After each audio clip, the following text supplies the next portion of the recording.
बोले कृष्ण कन्हैया लाल की जय हो। नारद उवाच ज्ञान यज्ञं करिष्यामि शुकशास्त्र कथोज्ज्वलम् भक्ति ज्ञान विरागाणां स्थापनार्थं प्रयत्नतः कुत्र कार्यो मया यज्ञः स्थलं तद्वाच्यतामिह महिमा शुकशास्त्रस्य वक्तव्यो वेद पारगैः कियद्भिः दिवसैः श्राव्या श्रीमद्भागवती कथा को विधिस्तत्र कर्तव्यो ममेदं ब्रुवतामितः। नारद जी कहते हैं, अब मैं भक्ति ज्ञान और वैराग्य को स्थापित करने के लिए प्रयत्न पूर्वक सुखदेव जी के कहे हुए भागवत शास्त्र की कथा द्वारा उज्जवल ज्ञान यज्ञ करूंगा। ये यज्ञ मुझे कहाँ करना चाहिए, आप इसके लिए कोई स्थान बता दीजिए।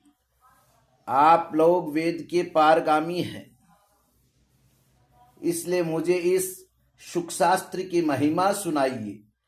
ये भी बताइए कि श्रीमद् भागवत की कथा कितने दिनों में सुनानी चाहिए और उसके सुनने की विधि क्या है। कुमारा ऊचुः, सनकादि बोले, शृणु नारद वक्ष्यामो विनम्राय विवेकिने गंगाद्वार समीपे तु तटमानंद नामकम् नाना ऋषिगणैर्जुष्टम् देव सिद्धि निषेवितम् नानातरुलताकीर्णम् नवकोमलवालुकम् रम्येमेकान्तदेशस्थं हेमपद्मसुसौरभम् यस्समीपस्थजीवानां वैरं चेतसि न स्थितम् ज्ञानयज्ञस्त्वया तत्र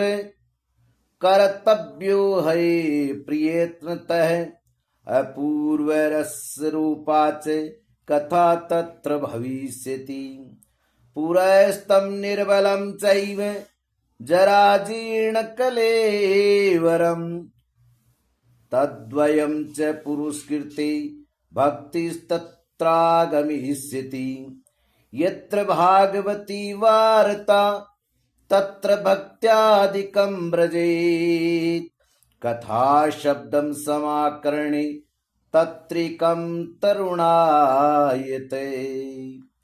सनकादि बोले, नारद जी आप बड़े विनीत और विवेकी हैं। सुनिए, हम आपको ये सब बातें बताते हैं। हरिद्वार के पास आनंद नाम का एक घाट है। वहां अनेक ऋषि रहते हैं तथा देवता और सिद्ध लोग भी उसका सेवन करते रहते हैं। भांति भांति के वृक्ष और लताओं के कारण बड़ा बड़ा सघन वहां बड़ी कोमल नवीन बालू बिछी हुई है। वह घाट बड़ा ही सुरम्य और एकांत प्रदेश में है। वहां हर समय सुनहले कमलों की सुगंध आया करती है। उसके आसपास रहने वाले सिंह, हाथी और परस्पर विरोधी जीवों के चित्त में भी वैर भाव नहीं रहता है। वहां आप बिना किसी विशेष प्रयत्न के ही ज्ञान यज्ञ आरंभ कर दीजिए। उस स्थान पर कथा में अपूर्व रस का उदय होगा। भक्ति भी अपनी आंखों के सामने निर्बल और जराजीर्ण अवस्था में पड़े हुए ज्ञान और वैराग्य को साथ लेकर वहां आ जाएगी। क्योंकि जहां भी श्रीमद् भागवत की कथा होती है वहां ये भक्ति आदि अपने आप पहुंच जाते हैं। वहां कानों में कथा के शब्द पढ़ने से तीनों तरुण हो जाएंगे। बोलिए कृष्ण कन्हैया लाल की जय हो।